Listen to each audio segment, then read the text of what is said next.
When sirens blare, when history is unfolding, there is a camera rolling. And so often our friend and colleague Pete Kane has his eye in the viewfinder. After 5 decades, Pete retires today. This is his last day. He started in the mailroom and then became one of the best photojournalists ever. Today we get to tell his story with the help of NBC10's Randy Gyllenhaal. If you need to find Pete, the street is a good place to start. Usually around 2 a.m. He's armed only with a camera and his Bluetooth earpiece. He thought he could be a cop, but Pete found himself on the other side of the lens. I enjoy breaking news. I want to become a cameraman. For 46 years, Pete Kane documented the biggest stories, the breaking news, the first draft of Philly history. I'll never forget that day. Like the Market Street collapse 2013, one of the first on scene after hearing cries for help on the police scanner. And I remember getting down to the scene, watching the firemen try to get into the people that were trapped inside.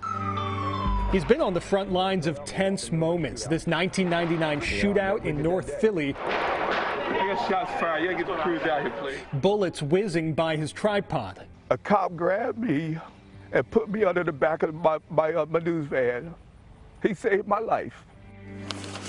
Pete has deep respect for local police. His job often collides with theirs. Most famously in 1985, he was front and center to the Move bombing. Pete spent days hiding in a nearby home, recording and reporting. I felt the explosion. The house I was in shook. I didn't know what. To show the public what happened. I hear the gunshots. I smell the tear gas. I see the flames. I think about the people who lost their lives. And for decades, he's lived out in the elements, the overnight shift during Superstorm Sandy. Sandy was a nightmare for me. And that freak winter snowstorm he still talks about. January 6, 1996, the blizzard. I got home to my driveway. By almost 6 feet of snow, I woke my boys up. So I sat in my truck warm while my boys did that driveway. It is Pete's family, his children, his brothers and sisters, that inspire his journalism. He grew up seeing tragedy and poverty. I came out of North Philadelphia. I've lost 6 relatives in 12 years. Gun violence has taken loved ones. Young black males. And he made a documentary on the crack epidemic, which affected his own family. He's worked the news and he has lived the news. He's seen it all up close. I do what I do because somebody's got to tell the story, because their story is my story.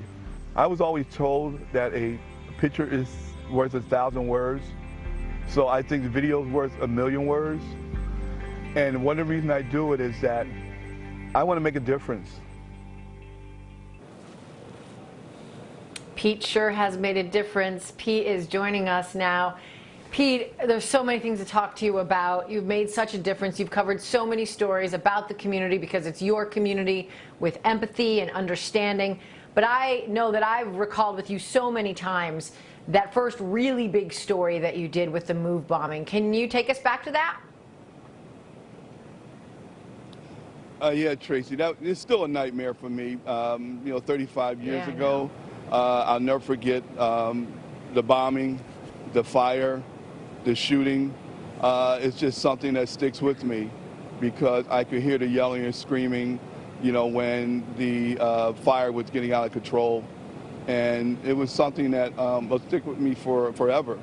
It was a nightmare, really a big nightmare for me. And for Pete, that was 35 years ago. And a lot of people just, don't remember it, weren't even born.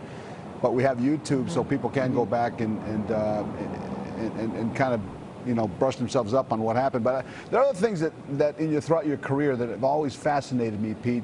Pete grew up in North Philadelphia, and he goes back and shoots stories there. And Pete, I can't remember the number of times you have told me that you come up on a scene, a shooting.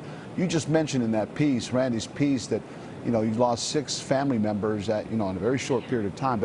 But on more than one occasion, you've come up on a story where you realized while you were there that the person that you were shooting, who was being taken to the hospital or being taken to the morgue, is actually a family member.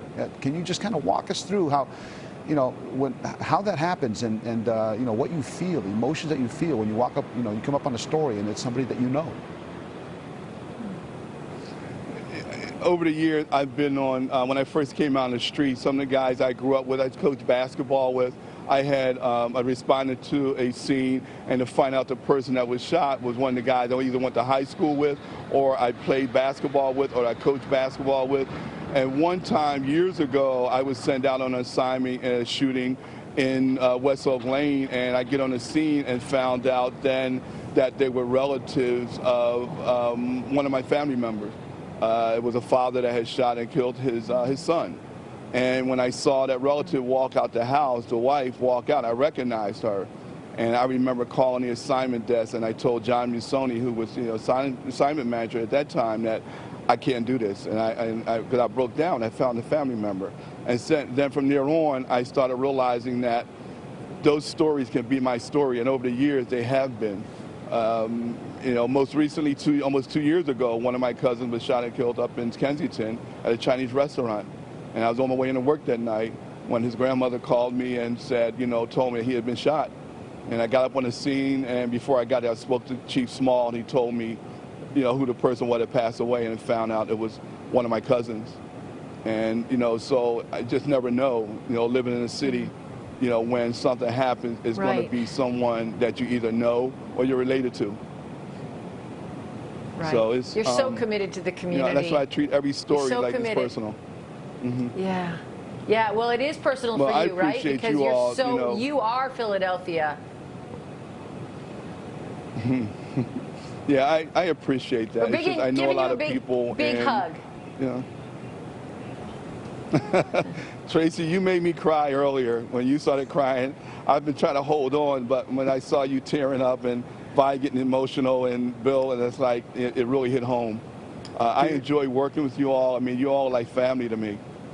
Pete, I want you to know I told Tracy and I texted because, Tracy is so professional. She's the consummate professional, and she was a little bit worried about losing her emotions. She was texting me, and I texted her and I said, Tracy, today we don't care about emotion. It's Pete. So, we're just going to let it fly. Pete, speaking of which, I just got a text message from the former chief of police in Camden, Scott Thompson. Here's what he's watching, and he says, Pete was always a true professional, none better. Please tell him I said God bless and Godspeed. Even in a profession like ours, where you never really make friends doing what you do in the streets, no one was more loved than Pete Kane. And I respectfully always call Pete Big Daddy Kane. It was kind of my little nickname. Big Daddy for him. Kane. Big Daddy Kane. And I tell you, it sticks.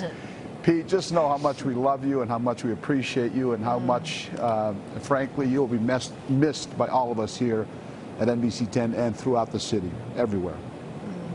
Truly, well, I Pete, appreciate you all too, and the city of Philadelphia. I love you all, and I'm always going to be a Philadelphian. So, God bless everyone, and I'll still be around. I'll still be listening to that scanner, so you guys get those phone calls. Pete's got more sources than any reporter, any anchor in the market. Pete's got the best sources ever. Pete, we love you. Take care, and we'll see you. Pete's got a big celebration here at the Comcast Technology Center a little bit later in the day. All right, Pete. Love you, buddy.